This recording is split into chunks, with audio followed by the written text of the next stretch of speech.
Bom dia a todos e a todas. Inicialmente, eu queria apenas justificar que nós não recebemos o convite para participar da Assembleia, tendo em vista que o convite foi entregue no protocolo no dia 9, na sexta-feira, e nós não recebemos e ficamos, então, como vocês sabem, com a reitoria fechada na segunda, terça e quarta. Buscamos conversar e dialogar. Eu gostaria... Bem, na segunda-feira, eu estava em Brasília, na segunda e na terça. Como vocês já devem saber, fui participar de uma reunião da Andifes e por isso não estava em Florianópolis. Pedi ao chefe de gabinete que fizesse contato com o comando de greve imediatamente para nós estabelecermos uma mesa de negociações já na segunda-feira em relação à ocupação da reitoria. Ficamos nesse diálogo na segunda, na terça e na quarta e não conseguimos conversar, mesmo com a minha chegada ontem de Brasília. Mesmo assim, é importante registrar, e isso já foi registrado para todos e para todas, que na reunião da Andifes, mais uma vez, quando cheguei, estavam lá o comando de greve nacional Fazubra, com os representantes aqui da UFSC, Dilton, Jorginho, Terezinha e o Eduardo. Conversamos naquele momento e eles me pediram, então, apoio para que eu dialogasse com a presidência da Andifes. Eu estou fazendo em questão, novamente, de dar esse informe, porque é muito importante todos e todas compreenderem o nosso apoio, a nossa solidariedade ao movimento de greve nacional, especialmente em relação à carreira dos técnicos administrativos em educação, especialmente relativa à questão salarial. Nesse sentido, ao subir a Andifes, perguntei ao secretário da Andifes se iriam ser recebidos os representantes da Fazubra para dar informe a todos os reitores e reitoras. Resposta que recebi que isso não seria feito. Imediatamente, logo após a fala de boas-vindas do presidente, eu levantei e pedi à presidência que fizesse, então, e recebesse os representantes do Comando Nacional de Greve. Consegui não convencer a presidência, mas consegui convencer a plenária. Todos os reitores e reitoras que lá estavam, então, apoiaram a minha proposta e nós recebemos o Comando Nacional de Greve. Na outra reunião, já em 16 de abril, eu já havia feito a mesma coisa, especialmente com o reitor da Universidade Federal de Uberlândia. Nós dois fizemos falas importantes em relação ao encaminhamento que havia sido dado pela Advocacia Geral da União em relação ao corte de ponto. Nós questionamos esse procedimento, baseados, mais uma vez, no direito constitucional à greve. Coloco isto com muita tranquilidade, no sentido de mostrar, mais uma vez, que nós estamos num trabalho constante em relação às reivindicações da pauta nacional e, nesse sentido, eu quero aqui registrar a questão dos intérpretes libras. Curiosamente, no ano passado, nós encontramos um processo de 2010, onde a Procuradoria Federal fazia um encaminhamento relativo, a não poder fazer contratação por nível E, considerando que o PCCETAI, o enquadramento dos intérpretes libras, era no nível D. Imediatamente, quando tomamos ciência de que a UFSC havia feito um concurso em nível E, o que gera, sim, um problema jurídico, e nós sabemos que o PCCETAI não é uma mudança local, ela é uma mudança que precisa ser feita via Ministério de Planejamento, via Governo Federal. Imediatamente, nós encaminhamos solicitação pública e solicitação isto ao secretário de Ensino Superior, Paulo Speller, a doutora Dulce, diretora-geral dos Recursos Humanos da Secretaria de Ensino Superior, para que houvesse, imediatamente o encaminhamento deste processo e houvesse essa alteração, considerando que a Universidade Federal de Santa Catarina é uma das universidades que forma o maior número a nível de graduação de intérpretes em Libras. Esse pedido não foi feito apenas formalmente, mas também foi feito numa reunião pública realizada no auditório do MEC pela reitora da universidade, por mim, não é? A todos e todas, inclusive ao ministro, na época, ministro Mercadante. E também hoje o Luiz Cláudio e o ministro hoje, o ministro Paim.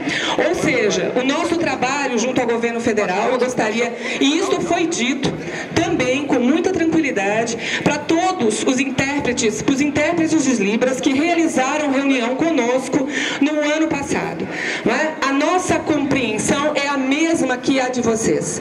Ou seja, hoje o país tem condições de contratar técnicos em nível superior. Mais uma vez esbarramos numa legislação que é federal e não local. Não é? E os riscos jurídicos, mais uma vez, eles se colocam, infelizmente, sim, não apenas para o gestor, mas também para aqueles que forem contratados. Ou seja, não é? Quando se contrata algo que é nível D e nível E, existe uma diferença salarial. Portanto, é uma luta, é uma reivindicação dos reitores e reitoras, sim, que isso seja modificado. É importante destacar também, e agora, rapidamente, falando da questão, objetivamente, da questão das 30 horas. Quero destacar que esta administração, desde que assumiu, não fechou os olhos a esta situação. É importante registrar que nós fizemos, sim, uma parceria com um grupo de técnicos administrativos vindos de uma deliberação de uma Assembleia Geral de Técnicos Administrativos em Educação. Fizemos um acordo, uma pactuação de desenvolvimento de um trabalho técnico para que reconhecêssemos a realidade institucional e pudéssemos, a partir daí, construir políticas em relação à gestão de pessoas e o trabalho na universidade. Quero destacar que foi feito, sim, encaminhamento ao Conselho Universitário por esta reitoria de que essa discussão fosse feita, inclusive de forma bastante ampla, em todos os setores da universidade. Isto foi encaminhado, inclusive, como pauta do Conselho Universitário. No entanto, não é? Infelizmente, não é? Isto foi recusado na época pelos conselheiros e conselheiras como uma atividade institucional, mas apenas como uma atividade administrativa. Mesmo assim, quero destacar, não é, que estamos participando e participamos no final do ano de uma Assembleia de Técnicos Administrativos neste local, onde foram apresentadas as várias questões relativas à questão de 30 horas como uma pauta nacional, que é, inclusive, o que está no último informe da FASUBRA. O último informe da FASUBRA foi discutido na última reunião da Andifes. E a questão das 30 horas será a flexibilização, a questão da legislação, será a pauta da reunião da Andifes para o partilhamento de experiências entre reitores e reitoras. Por quê? Porque há muitas informações que circulam, não é? Que muitas vezes dão a impressão de que as questões são bastante fáceis de serem concretizadas. E não é isso que nós estamos vendo. Tive a oportunidade de conversar com o reitor da Universidade Federal de Pelotas, que é um exemplo bastante utilizado por todos e todas, como um exemplo de referência na questão da flexibilização da jornada de trabalho. Perguntei ao reitor o que havia sido deliberado, o que havia sido encaminhado oficialmente pela reitoria da UFPEL. Nós temos a seguinte informação. O encaminhamento feito é exatamente o que eu havia escrito neste. Eu já vou concluir, que é exatamente isso que eu escrevi esse texto que está aqui há algum tempo.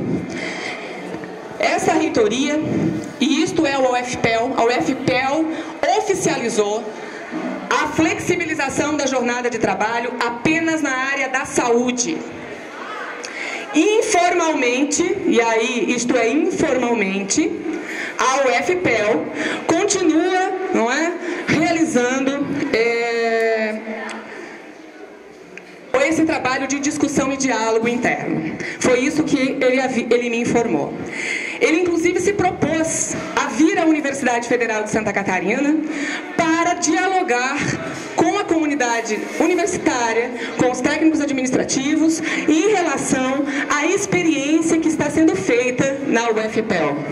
E, inclusive, o diálogo que está sendo feito em relação com toda a comunidade universitária. Esta reitoria considera importante a redução progressiva da jornada. Esta reitoria considera importante a redução progressiva da jornada de trabalho nos setores onde a legislação possibilita no turno único após no turno único após 21 horas, conforme a Lei 5.690 e conforme a portaria Decreto 4863 de 2003. Podemos encaminhar isso a partir de agora, que é, inclusive, o que havíamos conversado e aguardamos o retorno do sindicato, não é? após a Assembleia em dezembro. O que foi naquele momento acordado é que nós iríamos estar fazendo esse encaminhamento e iríamos estabelecer momentos de reunião onde nós iríamos fazer realmente essa discussão e esse diálogo institucional. Podemos encaminhar isso, já foi encaminhado, como já foi inclusive divulgado. Para além disso, infelizmente, embora haja aqui a afirmação de que é possível, de que é legal, não é? Há contradições em relação a isso. Gostaria de lembrar a todos e a todas da legislação do concurso de professores no ano passado. Em janeiro do ano passado, uns diziam que era de um jeito, outros diziam que era de outro jeito. Havia várias interpretações. O próprio advogado do sindicato tem claro isso, não é? Bem, infelizmente, a legislação impede e exemplos nacionais dão conta de que a Contradoria Geral da União não está acirrando o controle não apenas sobre os dirigentes, mas também sobre os técnicos administrativos em educação. Ou seja, o exemplo recente, volto a dizer, da Universidade de Brasília. Por descumprimento da jornada de trabalho e do contrato de trabalho. Eu volto a dizer, naquela ocasião na Assembleia, já vou concluir, naquela ocasião na Assembleia, muitos afirmaram, quando eu respondi, coloquei essa questão, de que nós todos somos adultos e assumimos nossas responsabilidades. Naquele momento, eu reafirmo agora, o meu compromisso é com todos e com todas. O meu compromisso é não colocar em risco nenhum de vocês por uma atitude impensada, ou minha, ou de quaisquer conselheiros e conselheiras. Eu tenho essa responsabilidade como gestora pública. Isto não significa, e é isto que é importante, primeiro, sempre disse, e digo isso há muitos anos, vamos mudar a carga horária de trabalho na UFSC, nas universidades brasileiras, no serviço público. Se o sistema jurídico conseguiu fazer essa alteração, que o Ministério Público, outros, provavelmente conseguiram, e nós sabemos o lugar em que eles ocupam. Como fazer isto? E foi isso que eu disse há alguns anos. Movimento, mas também processos jurídicos que mostram que é possível.